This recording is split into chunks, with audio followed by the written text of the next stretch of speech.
ಅಂತರಿಕ್ಷದಲ್ಲಿಯೇ ಭಾರತ ಮಹತ್ವದ ಸಾಧನೆ, ಜೈ ಹಿಂದ್ ಜೈ ಭಾರತ್ ಅಂತ ಹೇಳಿ ಶುಕ್ಲಾ ಹೇಳಿರುವಂಥದ್ದು. ಇದು ಭಾರತೀಯರ ಬಾಹ್ಯಾಕಾಶ ಪ್ರಯಾಣ ಅಂತ ಕೂಡ ಅವರು ಬಣ್ಣಿಸಿದ್ದಾರೆ. ಇದು ಭಾರತೀಯರು ಹೆಮ್ಮೆ ಪಡುವಂತಹ ಕ್ಷಣ ಅಂತ ಕೂಡ ಅವರು ತಿಳಿಸಿದ್ದಾರೆ. ಅಂತರಿಕ್ಷದಿಂದಲೇ ಗಗನಯಾತ್ರಿ ಶುಕ್ಲಾ ಅವರು ದೇಶವಾಸಿಗಳಿಗೆ ಸಂದೇಶವನ್ನು ರವಾನಿಸಿದ್ದಾರೆ.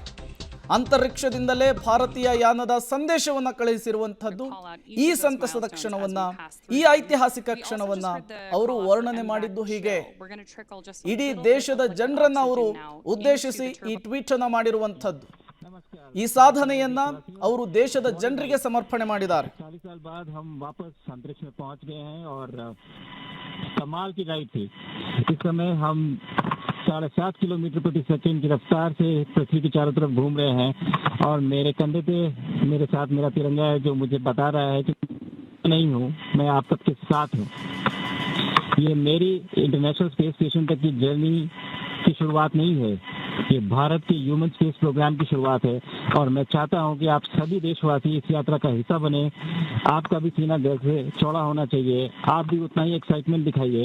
आइए हम सब मिलकर भारत की इस ह्यूमन स्पेस प्रोग्राम की जर्नी की शुरुआत करें। धन्यवाद। जय हिंद, जय भारत।